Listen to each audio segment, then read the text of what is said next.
আজকের রেসিপি হচ্ছে মাছ দিয়ে আলু দিয়ে কচু দিয়ে ঝোল।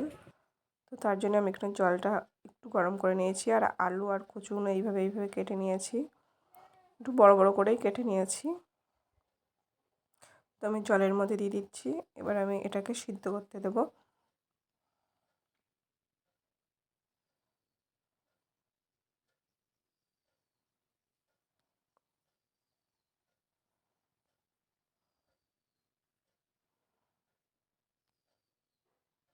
এই যে আমার সিদ্ধ হয়ে গেছে।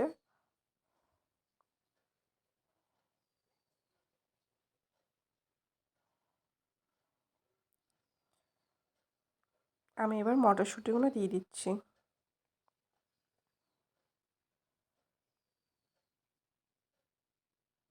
মটরশুঁটি দিয়ে 1 থেকে 2 মিনিট একটু সিদ্ধ করে নিয়েছি, দিয়ে আমি নামিয়ে নিয়েছি, জলগুলো ঝরিয়ে নিলাম। এবার শুকনো কড়াইতে জিরে আর দারচিনি আর এলাচ একটু শুকনো কড়াইয়ে ভাজা করে নেব।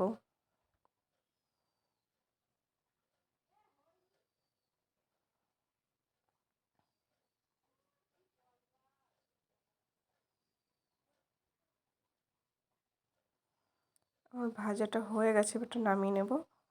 এই যে এবার মশলাটা করতে দেবে। আর এদিকে আমি মাছগুলো ভাজা করে নিয়েছি, মাছগুলো ভাজা হয়ে গেছে। এবার ওই মাছ ভাজার তেলেই জিরে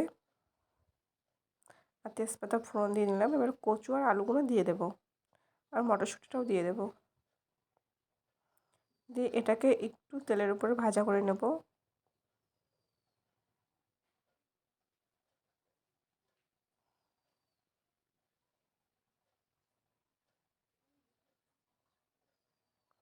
এবার আমি টমেটোগুলো দিয়ে দিচ্ছি।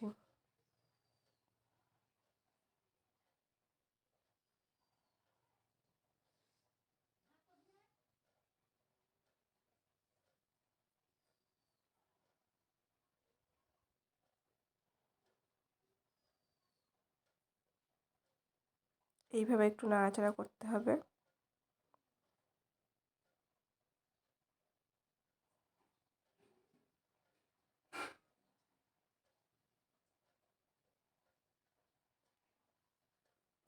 এবার আমি পরিমাণ মতন হলুদ আর পরিমাণ মতন লবণ দিয়ে দিচ্ছি।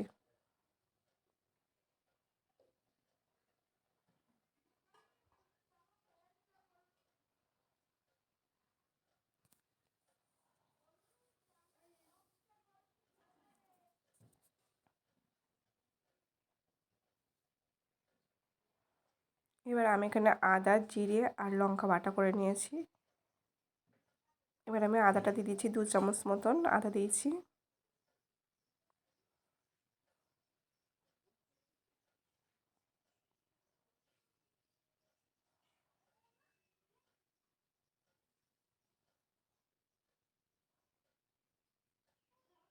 এটা 1/2 চামচ মতন জিরে বাটা, আর লঙ্কাটা দিয়ে দিয়েছি। লঙ্কা 4টে থেকে 5টা লঙ্কা বাটা দিয়েছি।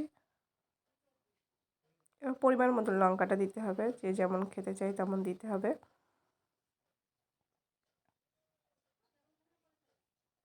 দিয়ে এইভাবে ভালো করে আলু আর কচুগুলো ভালো করে কষিয়ে নিতে হবে মশলাটা দিয়ে।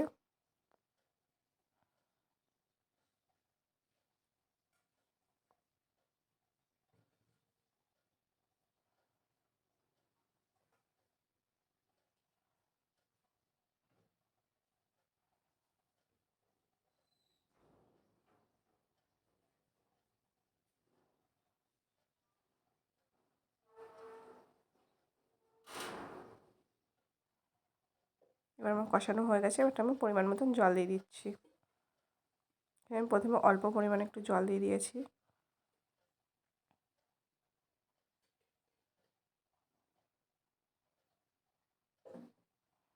আরেকটু জল দেব।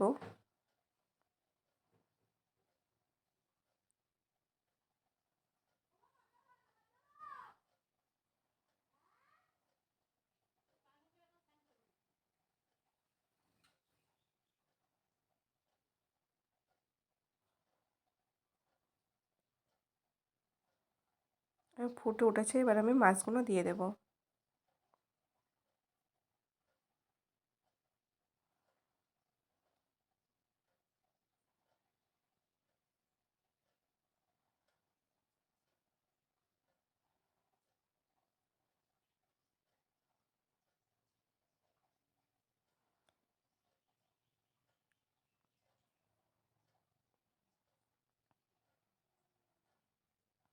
এবার আমি এইভাবে 5 মিনিট ফুটিয়ে নেব।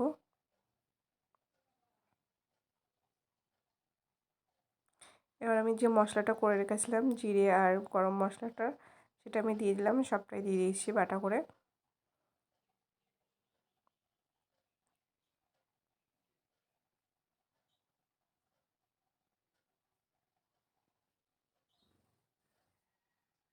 আমার হয়ে গেছে, ওটা আমি নামিয়ে নেব।